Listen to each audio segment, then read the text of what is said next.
6 মাসের মধ্যে শিলচরে ফ্লাইওভারের ব্রিজের টেন্ডার ডাকা হবে বললেন মুখ্যমন্ত্রী। আগামী 6 মাসের মধ্যে শিলচর ফ্লাইওভার ব্রিজের টেন্ডার ডাকা হবে। এই সেতু নির্মাণে খরচ ধার্য করা হয়েছে 700 কোটি টাকা। গতকাল শিলচরের নেতাজি মূর্তি উন্মোচন অনুষ্ঠানে এসে সংবাদ মাধ্যমে এমন জানান মুখ্যমন্ত্রী হিমন্ত বিশ্ব শর্মা। এদিকে লক্ষ্মীপুরের 19টি গ্রাম ডিমা হাসাও জেলায় অন্তর্ভুক্তির যে খবর চাউর হয়েছে, এ নিয়ে মুখ্যমন্ত্রী বলেন, এখনও কোনো সিদ্ধান্ত নেওয়া হয়নি, শুধু সার্ভে হয়েছে। বাঙালি গ্রামগুলো ডিমা হাসাওয়ে যাবে না।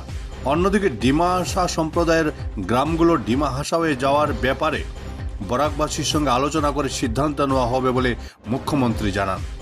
Bureau report, Barak vision.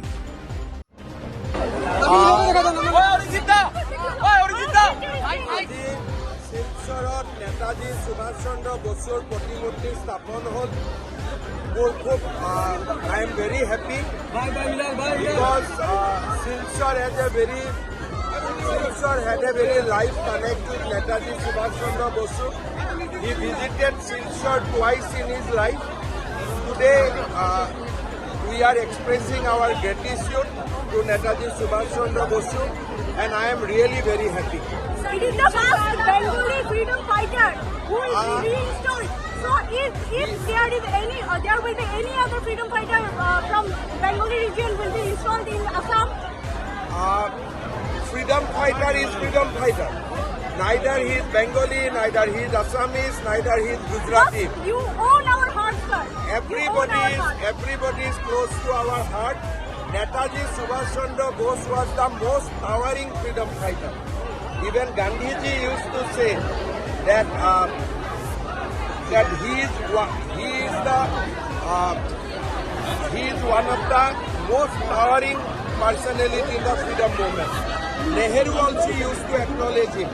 So Subhash stands in a complete different category than the rest of the people. What is your personal opinion about his बाकी है तो सवाल करने के लिए रुक जाइए Disciple of Netaji. Sir flyover और all Thank you, sir. Thank you. Flyover to Flyover ৰাংগিৰখিনিৰ পৰা কেপিটেল পইণ্টলৈকে হ'ব, যিটো ট্ৰাংক ৰোড আছে। Cost will be around 700 crores. Next month, tender will be issued. আপুনি কৈছে 2 বছৰৰ ভিতৰত হৈ যাব 2.5 years.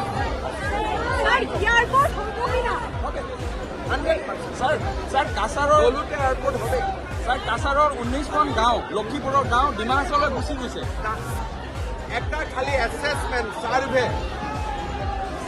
হয়েছে কি গাঁৱে ডিমাসা লোক থাকে কি বেঙ্গলি হিন্দু লোক থাকে। বেঙ্গলি হিন্দু লোক থাকলে যাবে না, ডিমাসা থাকলেও বরাকের পাবলিকের ওপিনিয়ন নিতে হবে। It is just a survey, nothing else. নাগাল্যান্ডের সঙ্গে সবসময় একটা বন্ধন কিছু সমস্যা নাই, সব এভরিথিং ইজ আন্ডার কন্ট্রোল। দুর্গাপূজাতে আসা হবে কিনা না? চেষ্টা করবে একদিনের।